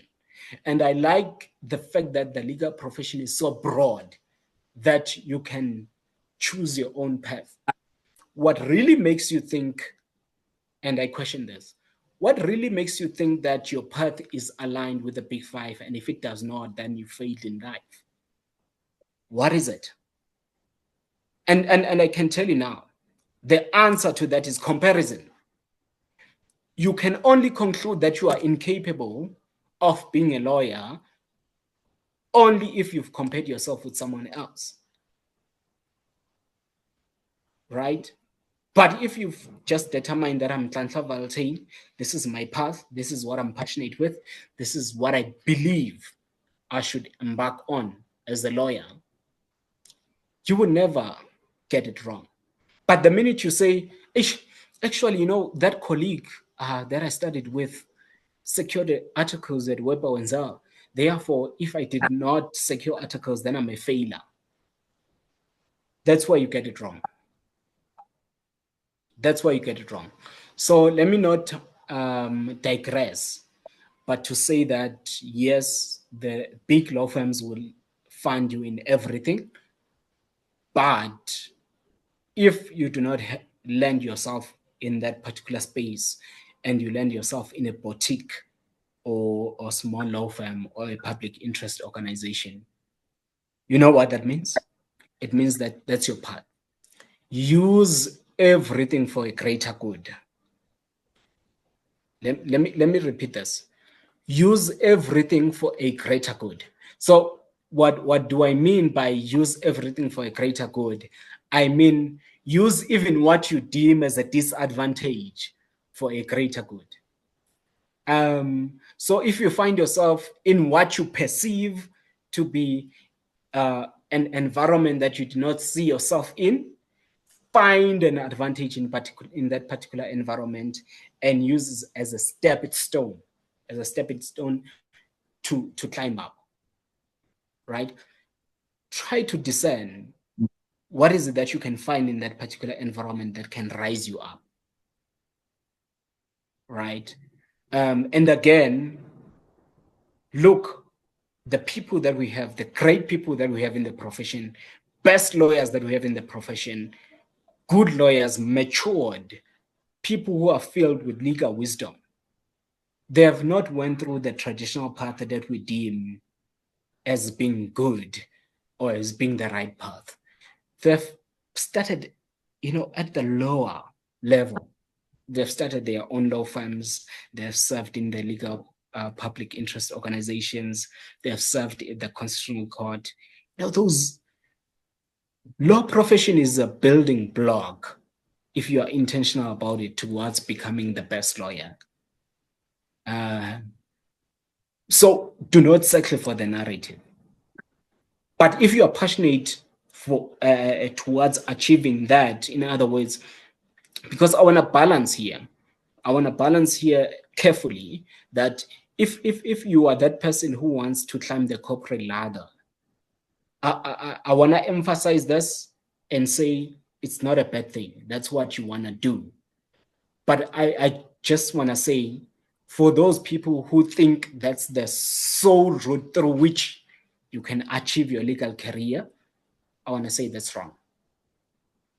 Because that path has been viewed to be the sole route through which you can become the best legal practitioner. I mean, I don't know if you get what I'm saying, right? So what I'm saying is that this is correct, but it is not the only route through which you can become the best of the best.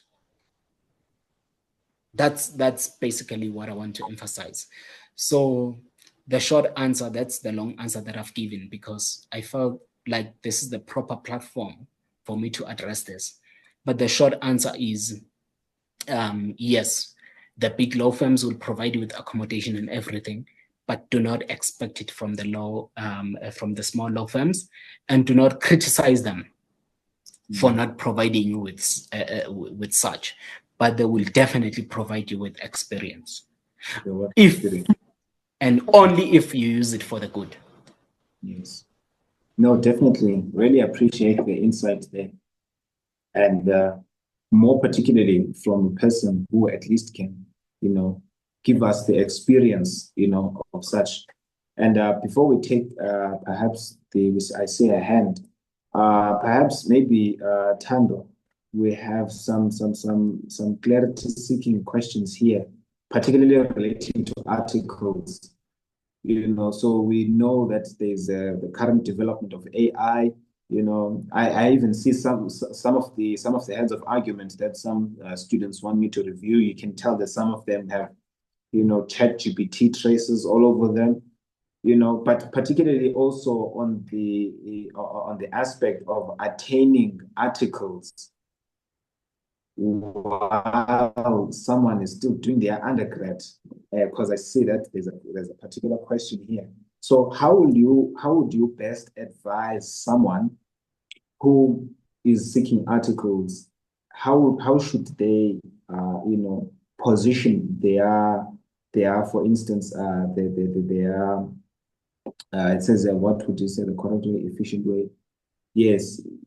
How would one go about applying for articles? How would they ensure that they have a strong, letter of motivation, as well as is it possible for someone to do articles while doing their undergrad? I think that's a question we have here, but maybe you can just address us on those developments. So with the first one, in order for you to do articles, you need to have completed your LLB. Unless perhaps it was a typo and they meant postgrad. But I'll just perhaps answer from that perspective. So to secure articles, you do need your LLB degree and a transcript. Your transcript follows you all the way through, unfortunately. If you are doing postgraduate, I wasn't studying when I was doing my articles, but I do know many people who have. I think it depends on the firm you're at, your capacity, how much work is reliant on you. It's not impossible to do your LLM while doing your articles, but it is a strain and it does require time management, because obviously your first duty will be to your clients and into your law firm. I know of a colleague who it came up in their admission, that we see you are doing your articles, while you were studying? Did that not interfere with your work? So I think just think through it carefully. Your other question was on AI and cover letters. Is that correct? Yes. Around this use of AI and how to go about it the ethical way, if I can put it that way. Okay, so I think let me start off with the purpose of a cover letter. And I think maybe when we understand that, then we can just all move together. So a cover letter, ideally 2 pages, nothing more. Um, it's how you're introducing yourself to the firm that you are applying to. So it's to say, hi, I'm Tando George. This is what, my experience is. This is where I've studied. And it's always good when you look at an advert for a job position to carefully read through what it is they're looking for and what kind of firm they are. So when I was looking for articles, each time I applied, I would change my cover letter to accommodate what it is they're looking for. Because with some firms, there is no physical person looking through the CV. They go through a computer system. So if that is the case, then it'll pick up keywords. So you could be a great candidate, but because you haven't written a cover letter that speaks to what they're looking for, you may be sidelined. So look at the job spec. If they perhaps have a focus on commercial work, make sure that you highlight, let's say you got a distinction for competition law, highlight that in your cover letter. Why are you the best person for the job? So do so briefly, but I would advise each time you apply, pay close attention to what they're looking for and tailor your CV to each position to better your chances. If you're applying with the same CV, you might not land what it is that the wording of what they're looking for. So I would say that take time, don't rush through your CV, make sure there's no spelling errors, make sure that your work is justified. Um, I've had the experience of recruiting, maybe doing first round of recruiting, second round of recruiting, things like that we do pick up. So do not rush through your cover letter. Tell us who you are, why you feel like you are best placed person for that position.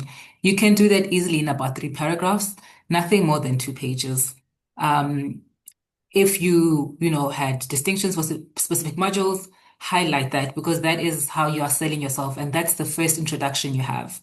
So a cover letter, to an extent, determines, whether someone comes back to your CV to consider it. I wouldn't advise completely using AI. Like you say, you can pick up AI when it's being used. Sometimes you'll find that there's 5 candidates and all of them have the same cover letter. You pick up the same wording, you pick up the same formula and format. So I would say the ethical way of doing it, perhaps just do it for grammar purposes, but put in your human touch, put in you in your cover letter. Introduce yourself. What are you bringing that is different? And why? Sorry, I got a question. Sorry. And why do you think you are best placed? And I would say it is worth taking the time to draft it yourself. Sometimes you will pick up a cover letter. Let's say you are applying to Weber Wenzel, but you say, here, dear hiring manager at Bowman's. That's a silly mistake. And that can actually disqualify you. So don't rush through it. Take your time. Give it to someone else to read, to have a second read through at it. But I would strongly advise against AI.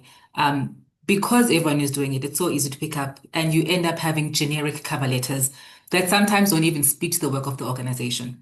So let's say you're applying to a public interest organization that is working on land rights. A generic cover letter, you sometimes see that generic cover letters won't be considered.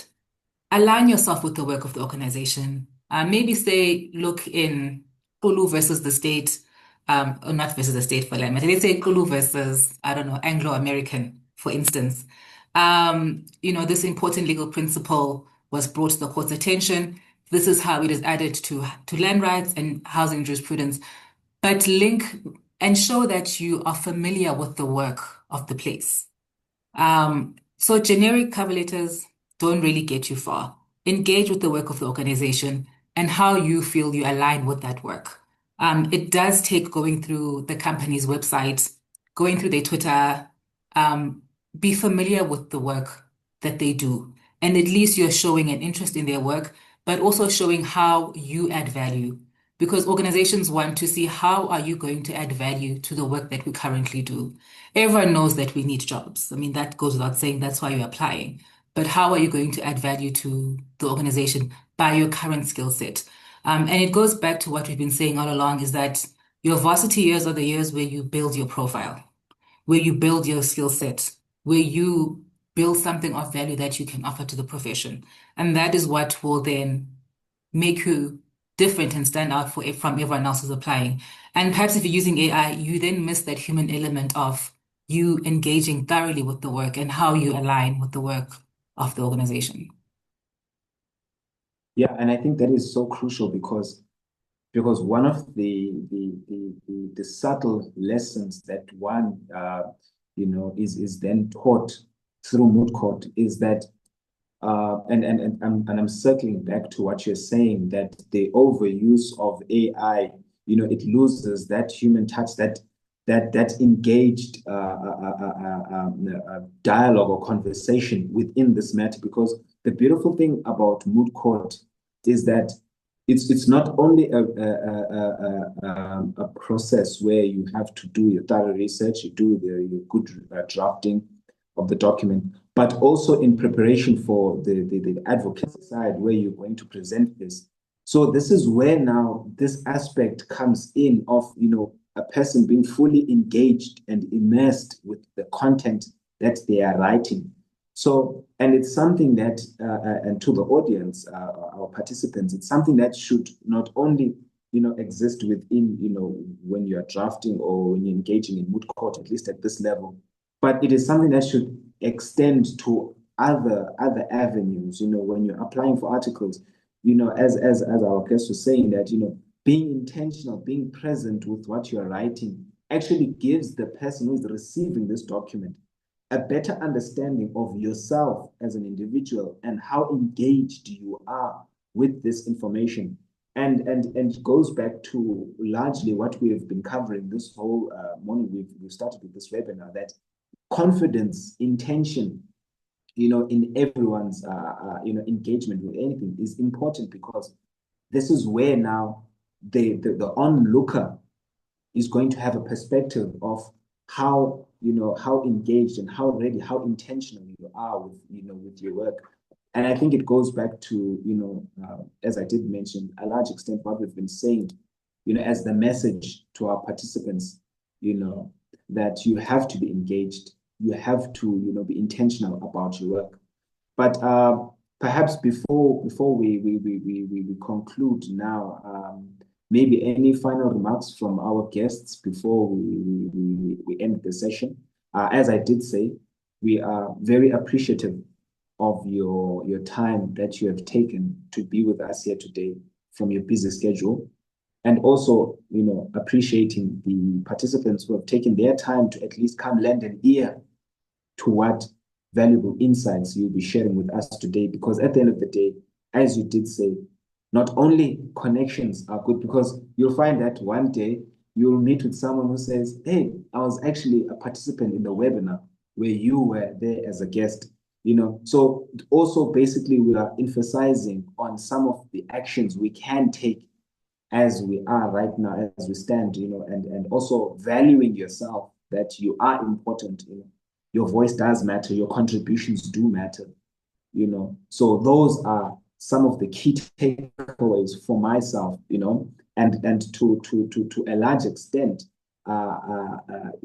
emanating from the dialogues and workshops that we would have during my junior years, while you were in your senior years. They did play a pivotal role in my trajectory, not only in varsity, but also post-varsity.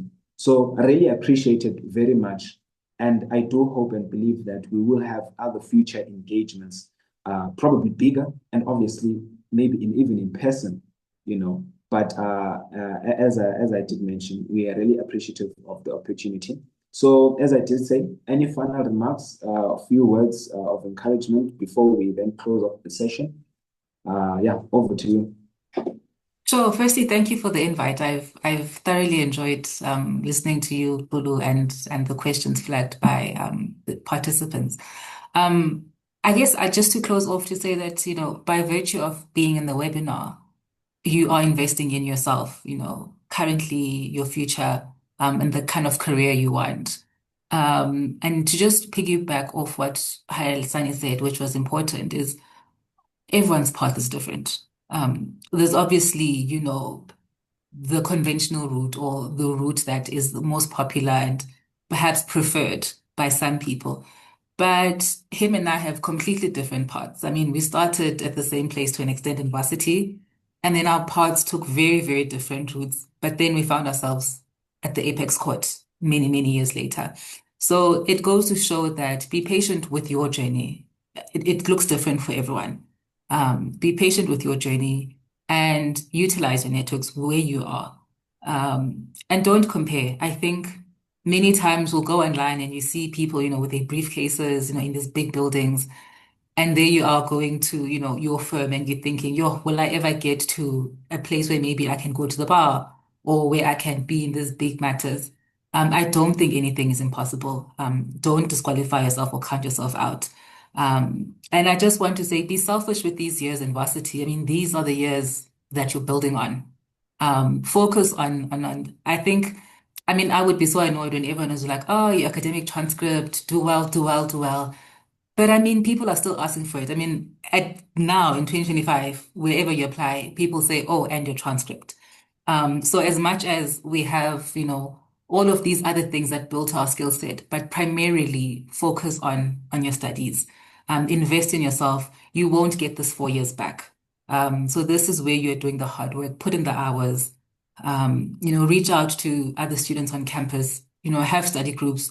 I know I had a great study group who would hold me accountable, call me to study. Don't isolate yourself and just invest in your journey.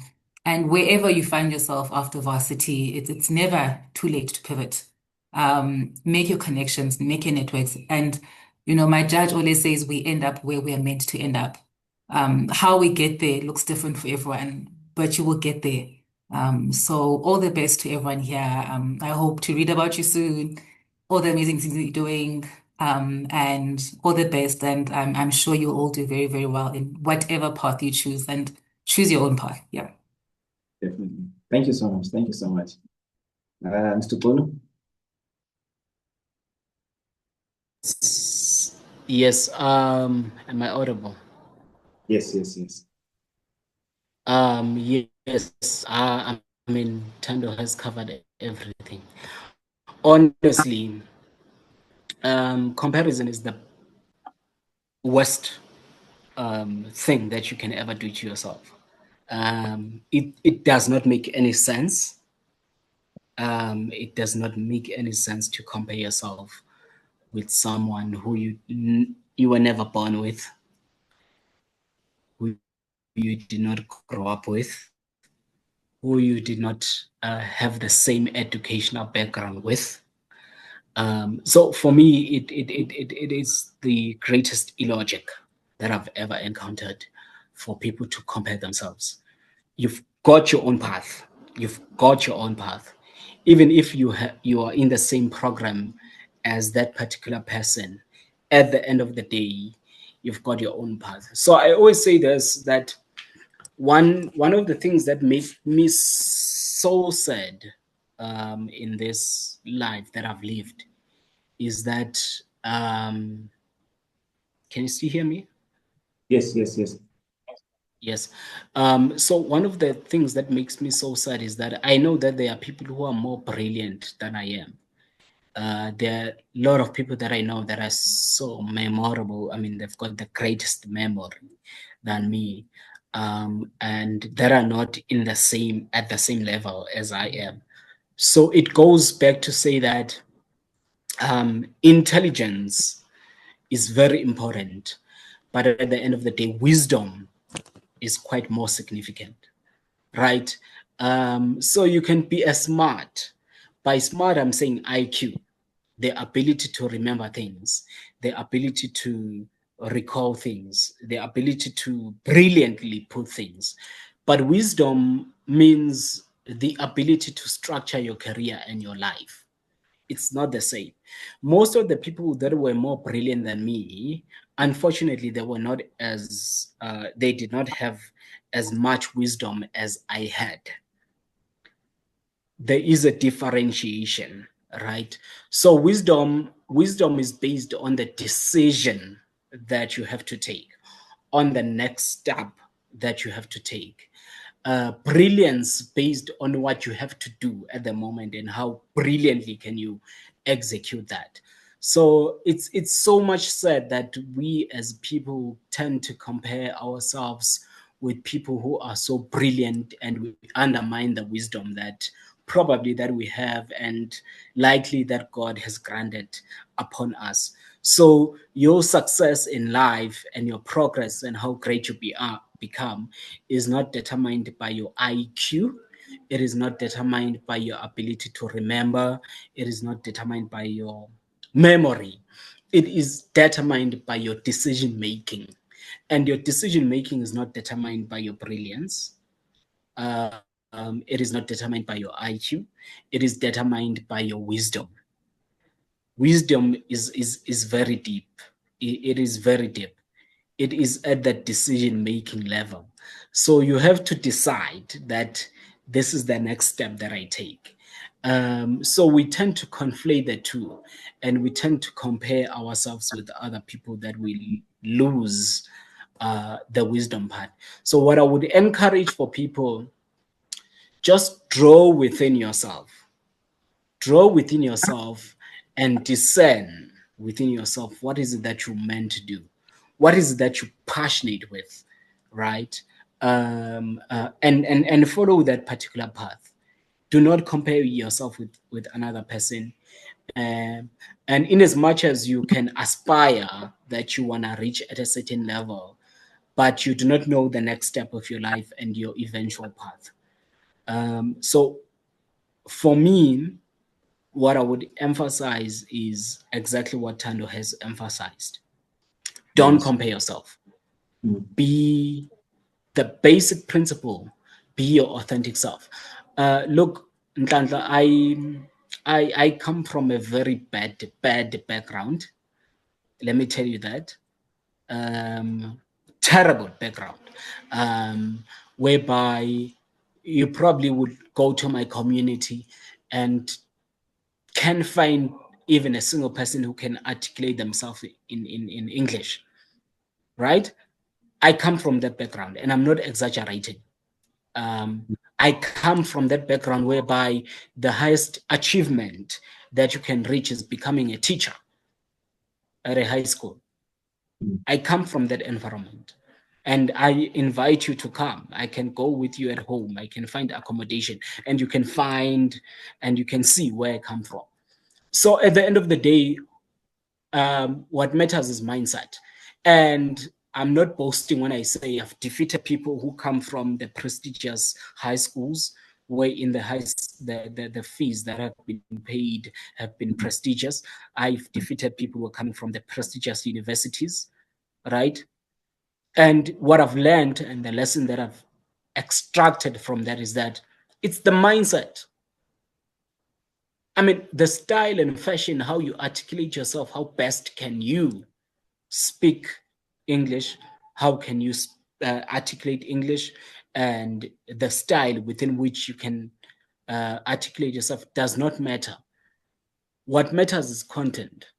When you are brought here on earth, you are given a specific gift, a gift that is distinct from another person.